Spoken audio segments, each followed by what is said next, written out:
Guys, ayan, nagluluto na naman kami ngayon guys. September 3 to guys, ngayong araw ng umaga. Oh, ginawa ko to kagabi. Ngayon, luluto naman tayo dahil kailangan wala ng pagkain ng aming mga alaga. Oh, diba? Napakasarap yan guys. Masarap nga ang gulay na asin bitsin lang hinalo. Ito pa halo-halo yan, daming klaseng gulay, napaka-vitamin na yan. May kanin pa, napakarami galing sa restaurant. Oh, diba? Oh.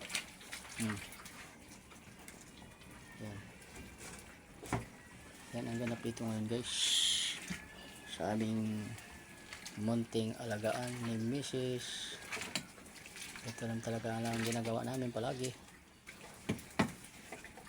Kasi bakit natin ikahiya yung ginagawa natin? Masaya nga tayo, proud na proud ako dito sa ginagawa ko, ginagawa namin.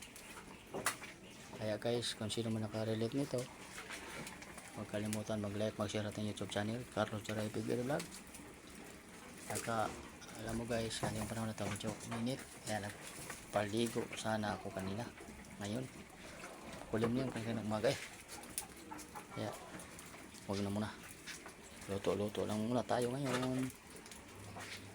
Sabay pahagay natin itong ating mga bagong paligong baboy kahapon. O ano, bagong paligo yan. Oh mga biko, mag-isang buwan na po to, malapit na mag-isang buwan yan. Oh, lalaki na. Yan yung alaga ng gulay, pinag-combine sa page guys. Medyo pumayat na yung inahin kasi malakas na siya dumidi guys. So ay, papainin ko ito may at yun na may start. 92 days na ito guys. O 93 days na po.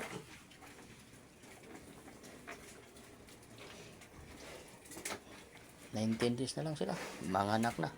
Kaya ready na lang kami ni Mrs. para dito lang kayo matutulog.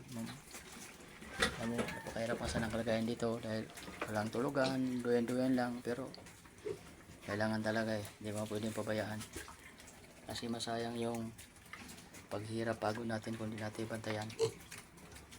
Ito lahat, kung meron man itong lahat para matusa sa ating pamilya, sa ating mga anak, mga apo.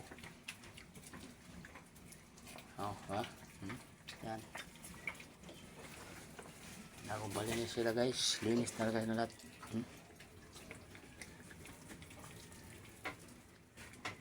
Kaya guys, ito oh, ipakita ko kasi ang principal yon, nagduyan na naman oh. Yan, thank you for watching.